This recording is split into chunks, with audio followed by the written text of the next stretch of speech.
Semangat pagi, semangat untuk belajar kimia.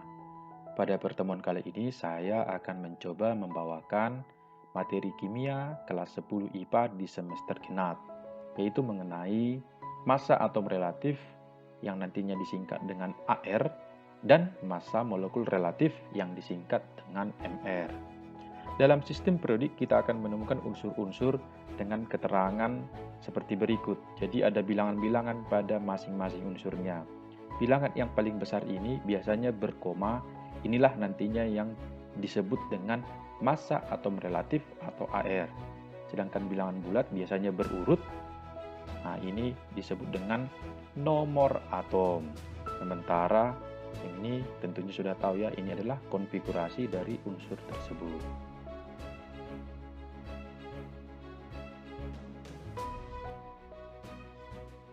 Saya mulai dari yang pertama, massa atom relatif. Massa atom relatif atau AR didefinisikan sebagai perbandingan massa rata-rata tiap atom suatu unsur dengan 1/12 massa satu atom karbon 12. Ditulis demikian. Nah, di mana satuan untuk massa atom biasanya dinyatakan dengan SMA, satuan massa atom. 1 SMA sama dengan 1/12 kali massa atom C12. Jadi kalau ini kita substitusi, berarti ini jadi 1 SMA ya. Hingga ditulis ARX sama dengan massa rata-rata 1 atom X per 1 SMA. Massa 1 atom C12 itu sama dengan 12 SMA. Ini ya, jadi massa atom C12 ini dikali silangnya jadi 12 SMA. Yaitu dikonversi ke dalam gram sama dengan 1,993 kali 10 pangkat negatif 23 gram. Jadi kira-kira bisa kita simpulkan ya, 1 SMA itu berapa gram? Buat demikian, 1 SMA sama dengan 1/12 kali 1,993 kali 10 pangkat negatif 23 gram. Yaitu sama dengan 1,66 kali 10 pangkat negatif 24 gram. Sekali lagi saya simpulkan, 1 SMA itu sama dengan 1,66 kali 10 pangkat negatif 24 gram. Kita masuk ke contoh soal yang pertama. Diketahui massa rata-rata atom X adalah 2,66 kali 10 pangkat negatif 23 gram dan massa 1 atom C12 sama dengan 1,99 kali 10 pangkat negatif 23 gram. Tentukanlah massa atom relatif unsur X tersebut. Jadi penyelesaiannya kita coba tulis aja rumusnya, demikian ya. Nah, jadi massa rata-rata 1 atom X, berarti ini dia ya, ini dia. Sedangkan massa atom C12 yang ini tinggal masukkan. Nah, ini tinggal masukkan yang diketahui ke rumus. Jadinya ARX sama dengan 2,66 kali 10 pangkat negatif 23 per 1/12 kali 1,99 kali 10 pangkat negatif 23. Sehingga ARX sama dengan 16,04. Lalu contoh yang kedua. Diberikan data sebagai berikut. Massa atom relatif dari atom X adalah 36. Massa satu atom C12 adalah 2 kali 10 pangkat negatif 23 gram. Massa satu atom C12 adalah 12 SMA. Tentukan massa rata-rata 1 atom X dalam satuan gram dan massa rata-rata 1 atom X dalam satuan SMA. Jadi untuk yang pertama, massa rata-rata 1 atom X dalam satuan gram, kita tulis aja dulu rumusnya ya. Ini rumus bakunya. Jadi dalam soal ini AR-nya yang sudah diketahui ini ya. Nah, yang ditanya ininya, massa rata-rata 1 atom X. Jadi dapat kita tulis demikian ya. Massa rata-rata 1 atom X dikali silang ya, sama dengan ARX dikali massa atom C12 per 12. Nah, ARX-nya kita masukkan 36, massa atom C12-nya yang ini dalam satuan gram, lalu ini per 12-nya udah ketentuan ya, sehingga diperoleh demikian. 36 kali 2 kali 10 pangkat negatif 23 per 12. Sehingga diperoleh 6 kali 10 pangkat negatif 23 gram. Itu massa satu atom X dalam gram. Lalu yang kedua, massa rata-rata satu atom X dalam satuan SMA. Tetap kita tulis rumusnya demikian. Nah, di mana massa atom C12 dalam soal 12 SMA. Sebenarnya kalau tidak diketahui pun dalam soal, ingat saja massa atom C12 itu sama dengan 12 SMA ya. Nah, diperoleh demikian. ARX sama dengan massa rata-rata satu atom X per 1 SMA. Sehingga ARX-nya 36, massa rata-rata satu atom X-nya ditanya per SMA. Sehingga ini tinggal kali silang. Massa rata-rata satu atom X sama dengan 36 kali 1 SMA, yaitu 36 SMA. Demikian ya. Berikutnya adalah menentukan massa atom relatif berdasarkan kelimpahan isotop di alam. Bila suatu atom memiliki beberapa isotop, maka massa atom relatif ditentukan dari rata-rata massa atom relatif semua isotopnya. Jadi rumusannya ditulis demikian. AR X sama dengan sigma dari massa isotop X kali persen kelimpahan X. Jadi ini bergantung pada jumlah isotopnya. Misalkan untuk dua isotop, ARX sama dengan persen isotop pertama X dikali massa isotop pertama X tambah persen isotop kedua X kali massa isotop kedua X. Di mana persen X1 sama dengan persentase kelimpahan isotop 1, persen X2 sama dengan persentase kelimpahan isotop 2. Di sini ada ketentuan bahwa jumlah kelimpahan masing-masing isotopnya kalau ditotalkan itu harus 100 ya. Jadi kalau dua isotop berarti persen X1 tambah persen X2 harus 100. Nah, bagaimana kalau ada isotop ketiga? Maka tinggal tambahkan saja.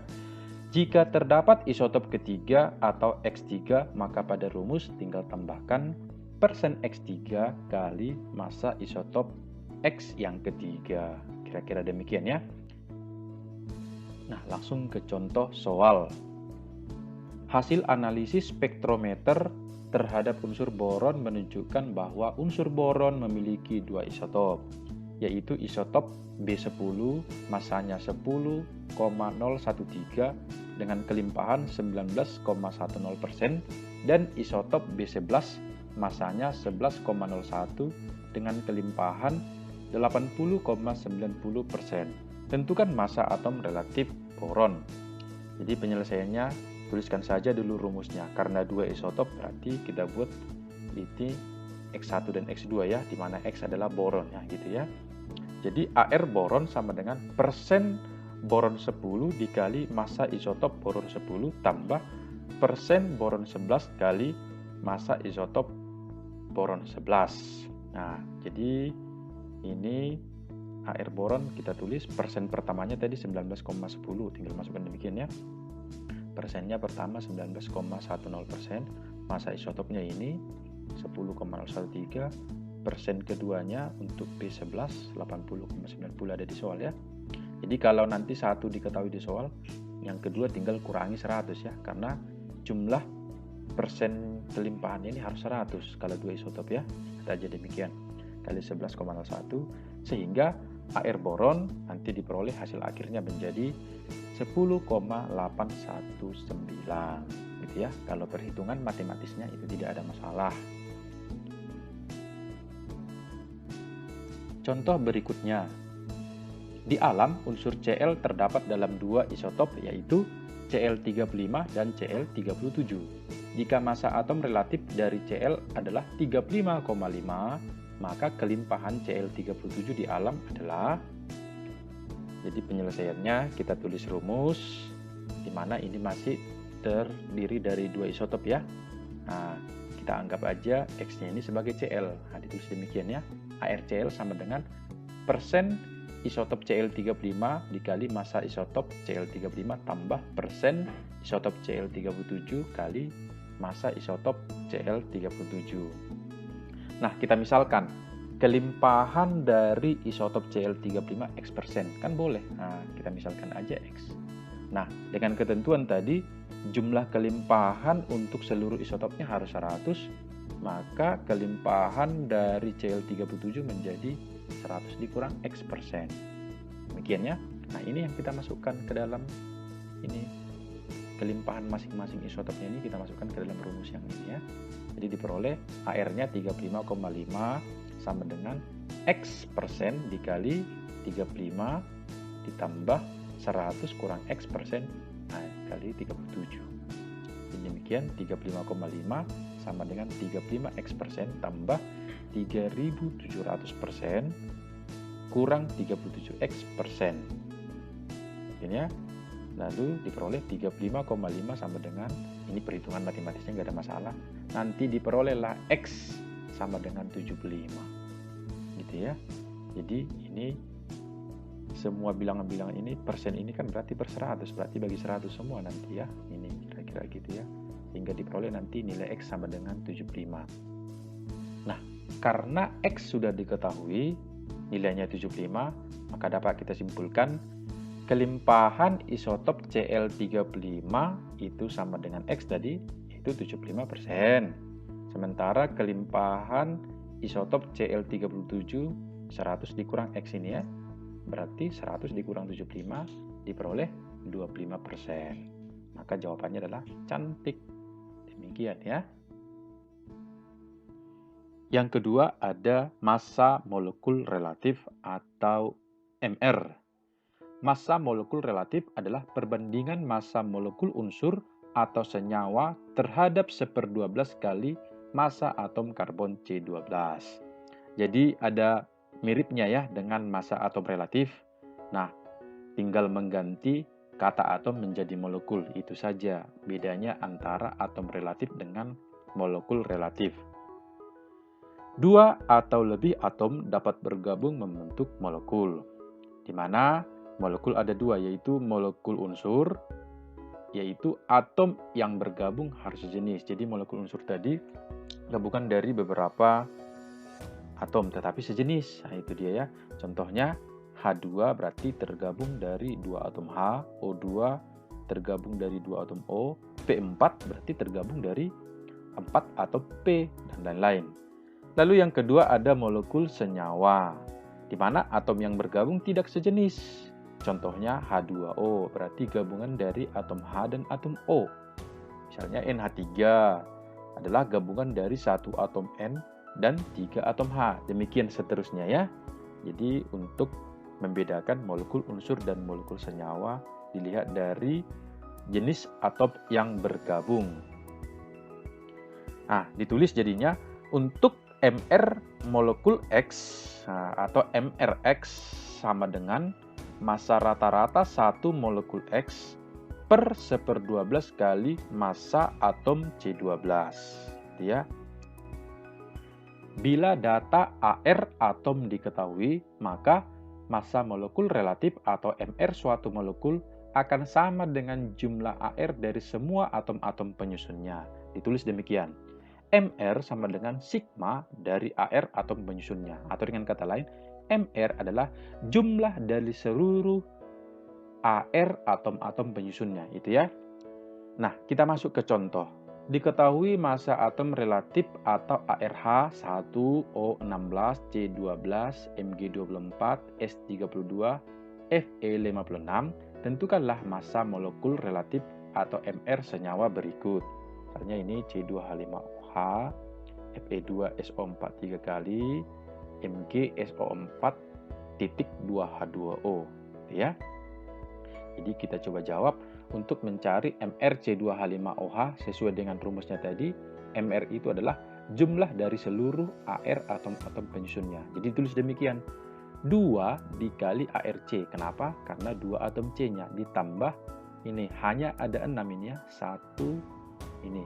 Nah, jadi di sini 5, di sini 1 ya, ditotalkan 6. 6 dikali ARH lalu tambah 1 dikali ARO karena O-nya ada 1 ya. Nah, kita munculkan datanya tadi, data yang diketahui. Jadi tinggal masukkan aja ARC berapa. Ini ada 12. Kita masukkan 2 kali 12 tambah 6 kali 1 tambah 1 kali 16. Jadi totalnya nanti 46. Jadi mudah ya. Ingat, MR itu mudah kalau data AR atom-atom penyusunnya itu diketahui, tinggal jumlah aja.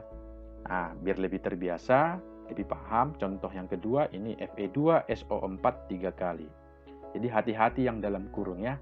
Jadi ini penulisannya dibuat demikian. 2 dikali ArFe tambah, nah ini karena dalam kurung berarti S-nya ada 3. Tinggal kali ke dalam ya. 3 kali ARS tambah 12 kali ARO. Kenapa 12 O-nya? Nah, di dalam ada 4, di luar pengalinya ada 3. Makanya ditulis 12 ya. Nah, setelah itu kita tinggal memasukkan data AR masing-masing atom penyusunnya. Jadinya 2 kali 56 ARFe, dari sini tadi ya, 56. Lalu tambah 3 kali 32 tambah 12 kali 16. Total menjadi 400. Masih mudah. Berikutnya adalah untuk senyawa hidrat dengan bentuk senyawa hidrat ditulis demikian ya, MgSO4.2H2O. Nah, ada air yang menempel gitu ya. Nah, jadi penentuan MR-nya tinggal pisah aja ya. Ini lalu ini titik ini menjadi tambah 2 kali H2O. Ditulis demikian. MR MgSO4 tambah 2 kali MR H2O. Kalau seperti ini kan nggak ada masalah lagi. Nah, tinggal uraikan saja.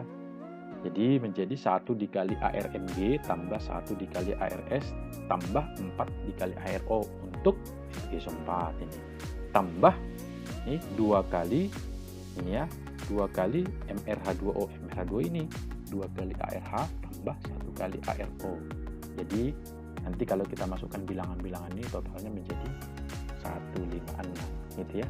Nggak ada masalah. Jadi masih mudah.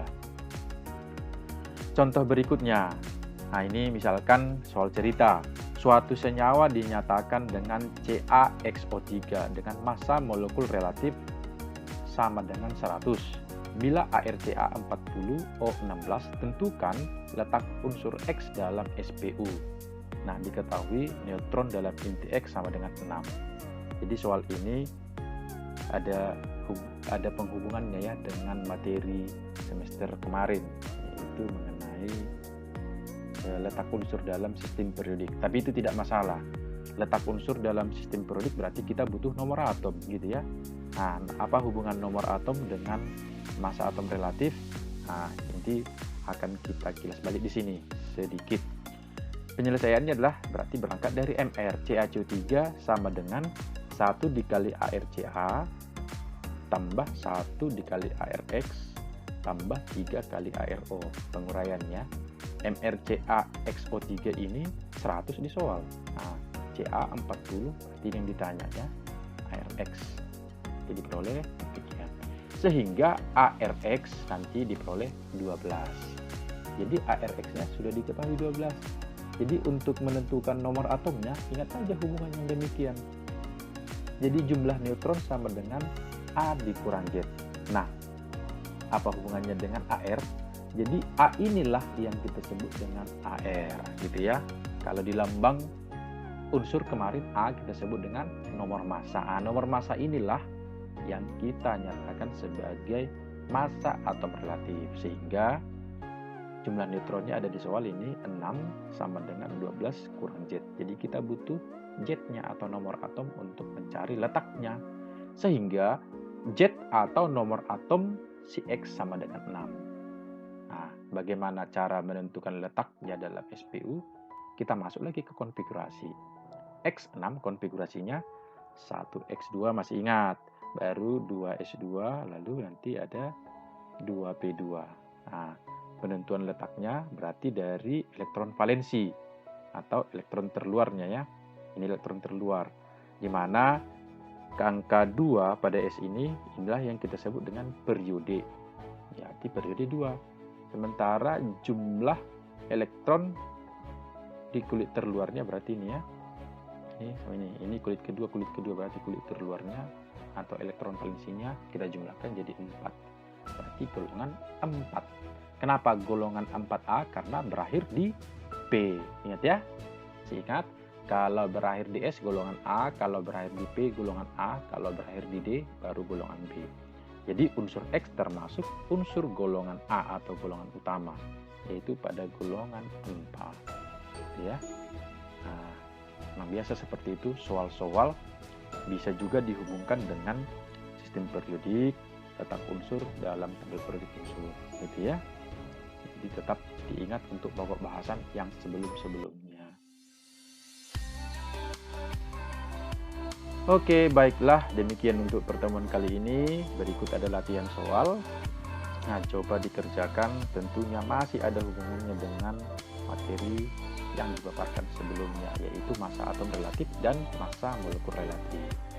Jadi coba dengan harapan ini melatih Anda terbiasa dengan soal-soal massa atom relatif dan massa molekul relatif.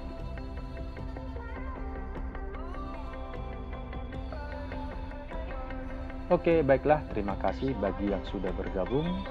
Semoga bermanfaat. Kiranya siapapun yang menyaksikan channel ini berada dalam keadaan sehat, kuat, bersemangat, dan bersuka cita. Semangat pagi, semangat untuk belajar kimia.